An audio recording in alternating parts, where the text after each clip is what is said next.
Monsieur le maire, mes chers collègues, d'abord je suis assez content que le débat se porte entre votre proposition de budget et le nôtre. Je rappelle, c'est une première tout de même, hein. On a fait un travail sérieux qu'en son temps vous aviez dit ne pas pouvoir faire parce qu'il était très lourd, c'est vrai. On vous l'a pas et je vous confirme qu'il nous a fallu beaucoup de temps, beaucoup d'énergie, qu'aucun curseur n'a été bougé à la va-vite pour que notre proposition budgétaire soit crédible, et c'est sans doute pour ça aujourd'hui que le débat se concentre là-dessus. Il y a une question de méthode en fait qui nous divise, qui fait que nous ne parlons pas tout à fait le même langage. Vous nous parlez d'obligation de moyens. On vous parle d'obligation de résultats. C'est là que se situe le débat. Vous nous dites on a mis le PPIE, mais nous ce qu'on constate, c'est qu'au bout de 3 ans, à mi-mandat, les résultats ne sont pas là.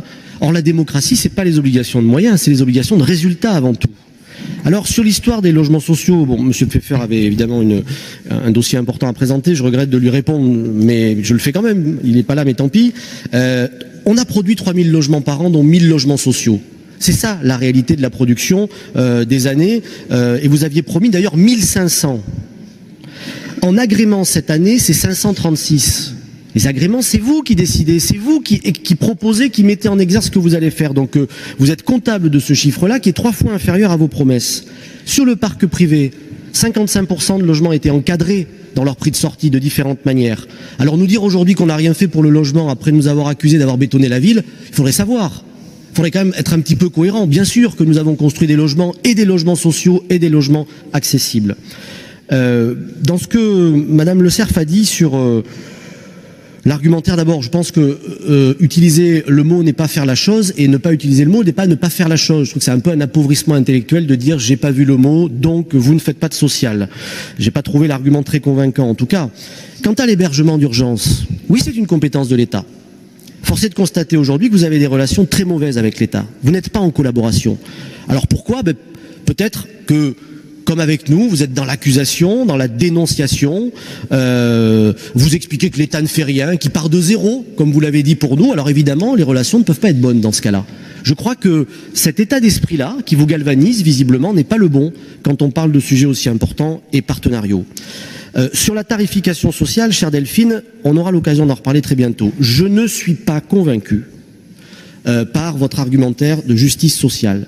Parce que oui, ça baisse pour certains, mais de combien en euros et pour combien d'enfants?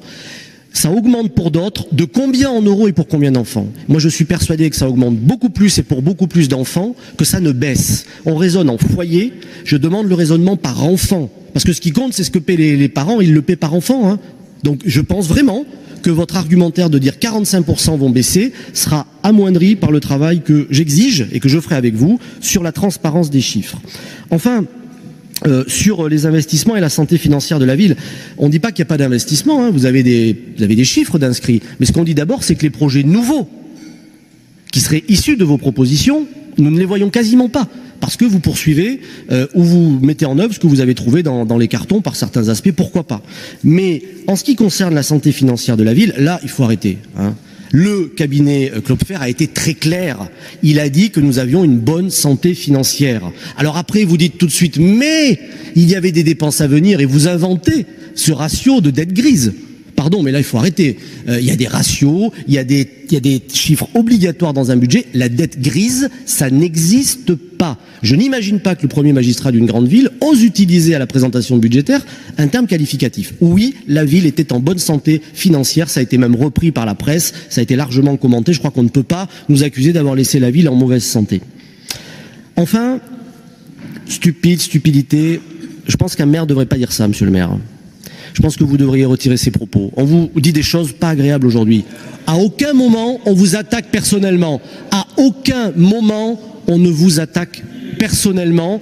On vous dit simplement que vous n'êtes pas à la hauteur des enjeux. Jamais je n'ai dit au moindre adjoint ici que son propos ou lui-même était stupide. Jamais.